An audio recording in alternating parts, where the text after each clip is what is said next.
할렐루야. 오늘도 새날을 주신 하나님을 찬양합니다. 우리가 이 세상에 기쁘고 즐거운 일들 참 많지만 세상의 어떤 것도 우리의 영혼을 기쁘게 하고 만족시키는 것은 없습니다. 오직 주님과 함께하며 주님과 교제할 때 주님만이 우리의 영혼에 기쁘게 하고 만족하게 해 주실 것입니다. 그러므로 오늘 이 아침 날마다 새벽마다 주님과 교제하는 이 영적인 기쁨의 자리를 놓치지 마시고 늘 사모하는 여러분 되시기 바랍니다. 그런 의미에서 찬송가 442장 함께 찬송하며 이 하루의 문을 활짝 열어가도록 하겠습니다. 함께 찬송하시겠습니다. 저 장미꽃 위에 있을 아직 맺혀 있는 그때에 귀에 은은히 소리 들리니 주 음성 분명하다. 주님 나와 동행을 하면서 나를 친구 삼으셨네. 우리 서로 받은 그 기쁨은 알 사람이 없도다.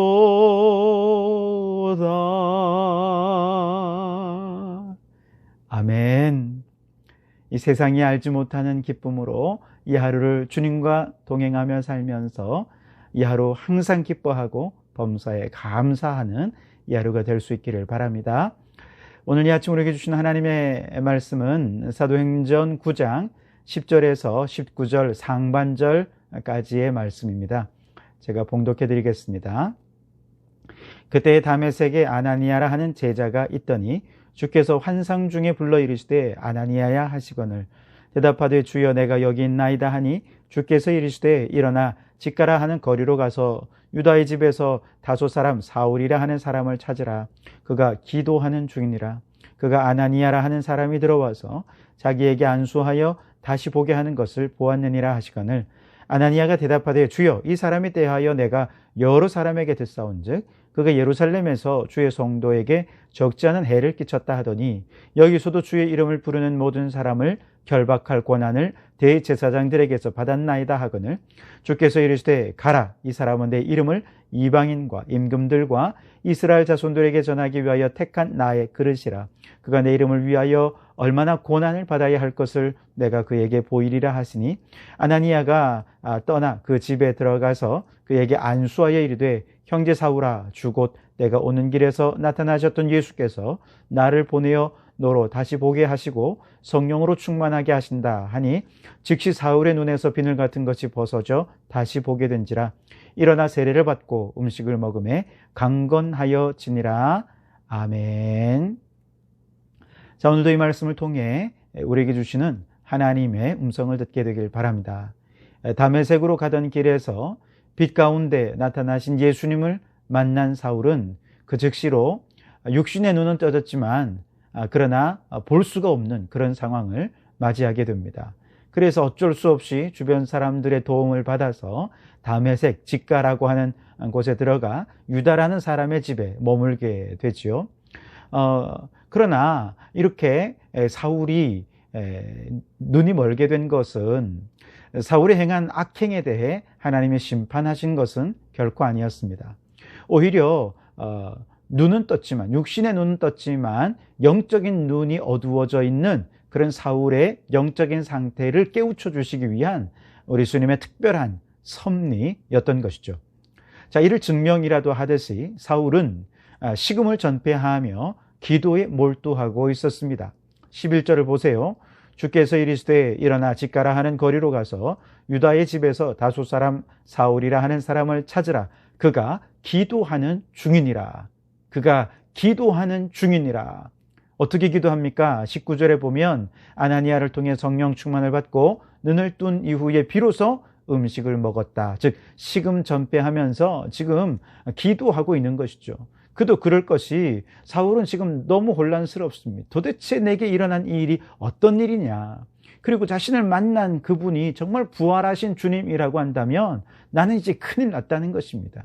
지금까지 그는 종교적 신념에 가득 차서 하나님을 위해 최선을 다한다 이렇게 생각하면서 했던 모든 일들이 다 하나님을 대적하는 일이 되었다는 것을 그가 깨닫게 된 것이죠. 스데반이 설교한 것처럼 과거의 조상들이 구원자 모세를 거절했고 구원자 요셉을 죽이려고 했고 그렇게 했던 것처럼 자신이 했던 모든 일들이 구원자 예수 그리스도를 거절하고 죽이는 그 조상들의 악행을 되풀이하고 있었다는 것을 그가 깨닫게 되면서 막 견딜 수 없어서 아마 그는 그 기도 중에 통회 자복하며 뒹굴며 기도했을 것입니다. 그리고 하나님의 아들을 죽이고 이렇게 하나님의 대적자가 된 자신이 이제 어떻게 해야 되는지 정말 그는 아마 살려달라고 몸부림을 쳤을 것입니다. 하나님께서 이런 사울의 간절한 기도를 들으셨습니다. 그리고 아나니아를 그에게 보내셔서 그의 기도가 응답했음을 알려주십니다. 우선 17절에 보시면 주님께서 아나니아를 보내셔서 원수되었더니 사울을 향해 뭐라고 부르십니까? 형제 사울아 그렇게 부르죠. 즉 원수되었던 그를 형제로 받아들이는 거죠. 주님께서 그를 용서해 주셨다는 것이죠. 그리고 또한 그를 성령 충만케 하십니다. 지금까지 그는 무엇에 충만했습니까? 자신의 종교적인 신념에 충만했습니다. 자신의 의로 충만했습니다. 그러나 이제 성령으로 충만하게 되었습니다. 이 사건으로 인해 교만된 옛자는 죽어지게 되었고 오직 성령께서 그의 마음과 생각과 의지를 온전히 사로잡으셔서 이제는 성령께서 이끄시는 대로 순종하는 겸손한 주님의 도구가 되었던 것이죠. 뿐만 아니라 18절에 이제 그의 눈도 다시 보게 되었습니다. 영적 어둠을 벗고 그리스도의 빛 가운데로 걸어가는 인생이 되게 해주신 것이죠. 죄악의 비늘이 다 벗겨지게 되면서 드디어 진리의 빛을 바라볼 수 있는 영적인 안목이 열려지게 되었다는 것이죠. 참 놀라운 일 아닙니까? 여러분, 우리 하나님을 생각해 보면 참 너무 놀랍습니다. 어떻게 이렇게 사울같이 하나님을 대적하며 하나님의 원수가 된 이런 사람들을 주님의 일꾼으로 삼으시니 이게 참 얼마나 놀라운 하나님의 섭리입니까? 객관적으로 봤을 때 사울은 아나니아가 주님께 기도하며 말했던 것처럼 도대체 하나님의 은혜를 입을 자가 아니었습니다. 하나님의 일꾼이 될 만한 자격을 갖춘 자가 전혀 아니었습니다. 기독교 역사상 최초의 순교자였던 스데반을 죽이는 일에 앞장섰던 사람, 그리고 그 이후에도 계속해서 예수님을 믿는 성도들을 핍박하며 예수님을 대적했던 사람, 그런데 어떻게 이런 자가 하나님의 택한 그릇으로 쓰임받는 이 영광스러운 은혜의 수혜자가 될 수 있었던 것입니까? 그 이유는 오직 한 가지입니다. 우리 하나님은 사람의 어떤 조건과 자격을 보고 은혜를 베푸시는 것이 아니라는 거예요. 하나님은 오직 주님의 기쁘신 뜻에 따라서 은혜 베풀 자에게 은혜를 베푸시고 또한 당신의 일꾼으로 부르시고자 선택하시고 원하시는 자를 우리에게 있던 어떤 아무런 조건과 상관없이 그냥 부르시는 거예요. 그래서 사도 바울은 고린도전서 5장 10절에서 나의 나 된 것은 하나님의 은혜로 된 것이라고 고백하며 주님께 찬양하지 않을 수 없었던 것이죠. 만일 하나님께서 어떤 우리 안에 있는 조건이나 자격을 따지기 시작한다면 아마 우리 가운데 하나님의 그릇으로, 하나님의 일꾼으로 쓰임받고 부름받아 주님의 일꾼으로 쓰임받을 사람 아무도 없을 것입니다. 아무리 인간적으로 훌륭한 가문에서 태어났든 탁월한 능력을 가지고 있든 탁월한 지식과 열정을 가지고 있고 대단한 리더십을 발휘하는 그런 사람이라고 해도 세상 사람 모두가 다 부러워할 만한 조건과 자격을 다 갖춘 사람이라고 해도 하나님 앞에서 보면 그가 가진 능력이라는 것, 그가 가진 자격과 조건이라는 것은 한없이 무가치하고 초라한 것에 불과합니다. 주님이 쓰시기에는 아무짝에 쓸모가 없는 것입니다.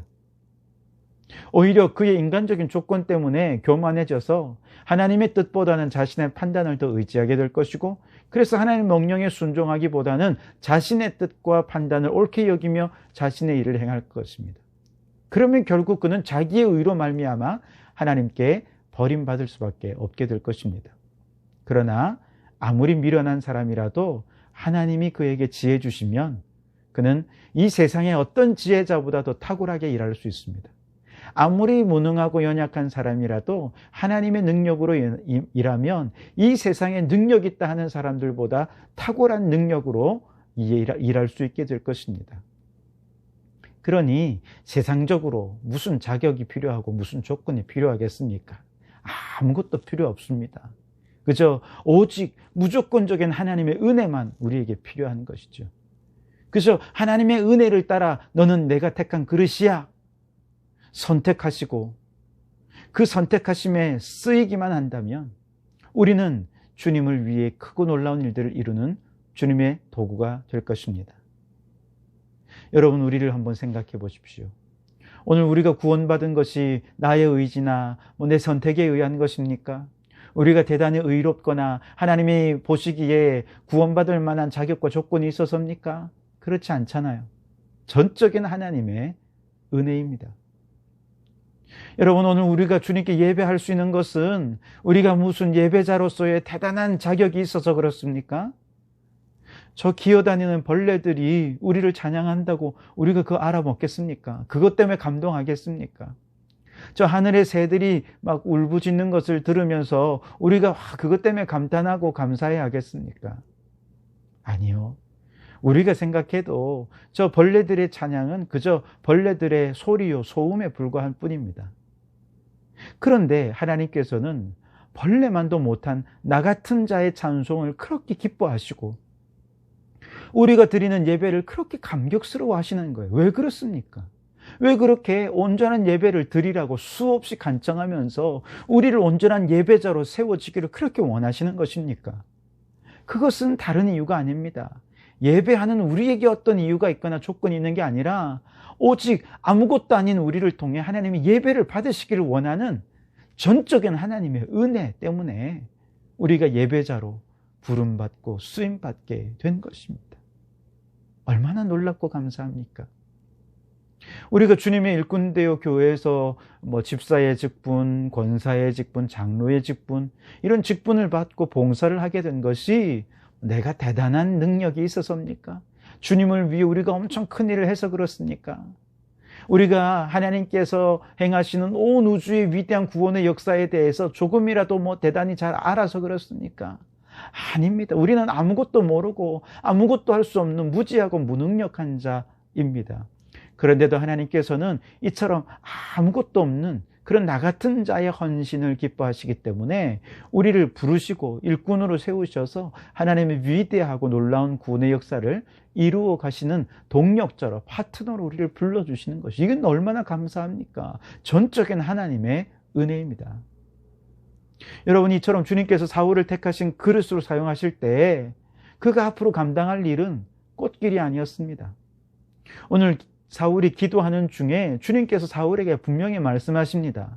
16절 말씀에 보면 그가 내 이름을 위하여 얼마나 고난을 받아야 할 것을 내가 그에게 보이리라. 사울이 주님이 택한 그릇으로 쓰임받는 그 길은 꽃길이 아니라는 거예요. 고난의 길이라는 것입니다.